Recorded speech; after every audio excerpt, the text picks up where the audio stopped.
Good morning. So one viewer was asking me what my opinion was of 1 Corinthians 14:34, which says, "As in all the churches of the saints, women are to remain quiet at meetings, since they have no permission to speak. They must keep in the background, as the law itself lays it down." Now that's the Mosaic law, of course, and it appears that the tradition was in Jewish synagogues that there was a section specifically for women where they sat together and they took no part in the proceedings, except, of course, to listen. Now we need to balance that against a previous verse, and this is in the same letter, 1 Corinthians chapter 11. And to understand this, we need to think about Joel's prophecy. And Peter quoted from that prophecy in Acts chapter 2, where it says that God would pour out his Spirit upon young men and young women, and that they would prophesy. Now that was true because Philip had 4 daughters who prophesied, but in what setting could they prophesy? Well, the whole point of the gifts of the Spirit was to teach unbelievers that the Christians now had God's backing. So if we look at 1 Corinthians 11 verse 5, it says, "For a woman, however, it is a sign of disrespect to her head," that's her husband, "if she prays or prophesies unveiled." So a woman would use her gift of the Spirit in some situations, but she would cover her head. Now, I would like to read you what Watchtower said about this in the Insight book, and it's fairly confusing, but anyway. "There were meetings when these women could pray or prophesy, provided they wore a head covering. However, at what were evidently public meetings, when the whole congregation, as well as unbelievers, assembled in one place, women were to keep silent." So I'm going to leave that with you. You can decide for yourselves how the early Christians managed this situation where women had a gift of prophecy but weren't allowed to use it in the congregation meetings. So I'll leave that with you, and I want now to go back to where the problems for women started. And of course, we have to go back to Genesis. And it's Genesis 3, verse 16. And this is after Adam and Eve had been thrown out of the Garden of Eden, and that the woman's pains in childbearing would multiply. But he also said, this is God, "Your yearning shall be for your husband, yet he will lord it over you." In some translations it says that he would dominate over you.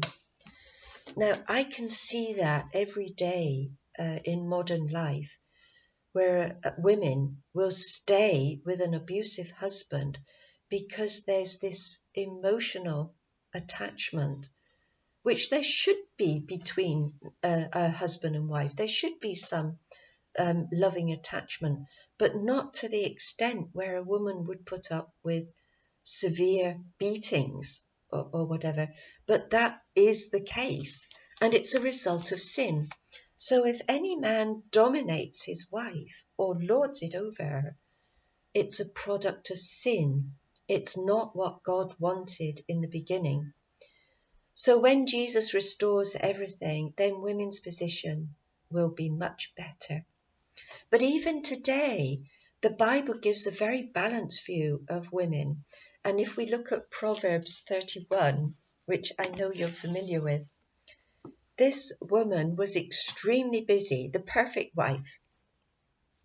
She did a lot of sewing. She kept her family warm during the winters. She clothed herself in fine linen and purple, expensive clothes.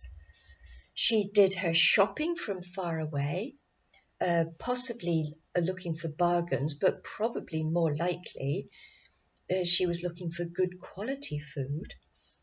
And here's an interesting verse 16. She sets her mind on a field, then she buys it.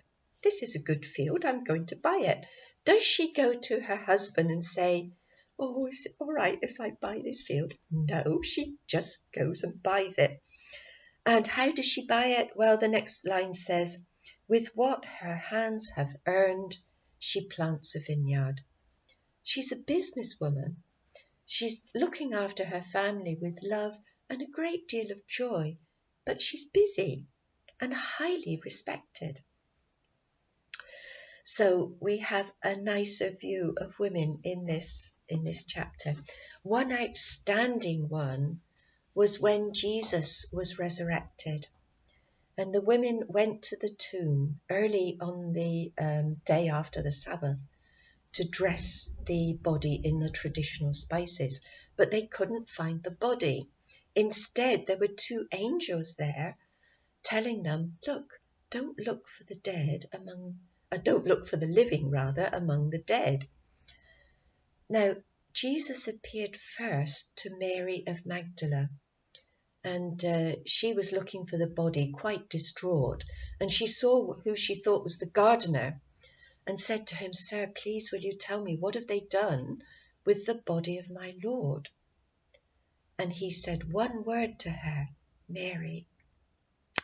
And she realized who it was straight away. Now, Watchtower, in an article concerning this incident, said, what a privilege for a woman to be the first one that Jesus appears to. It was nothing of the sort. This was just normal life for Jesus. None of the apostles said, what was Jesus doing to appear first to a woman? None of the apostles was jealous that Jesus appeared first to Mary of Magdala. Admittedly, the disciples didn't believe the women when they went with the story that Jesus had been resurrected. It's fairly typical. But anyway, life as a woman with Jesus Christ was not one where Jesus dominated. As it says in other verses, to Jesus Christ, there are no differences between men, women, slaves, rich men, poor men. We are all one in Christ. Now, don't get me wrong. There was a time when I didn't like men, but that was when I was coming to my end at Watchtower organisation. I have since developed a much more balanced viewpoint. Some men are lovely and we like to have you around. However, there are some lovely stories about women in the Bible, but we'll deal with those next time. Thank you for watching.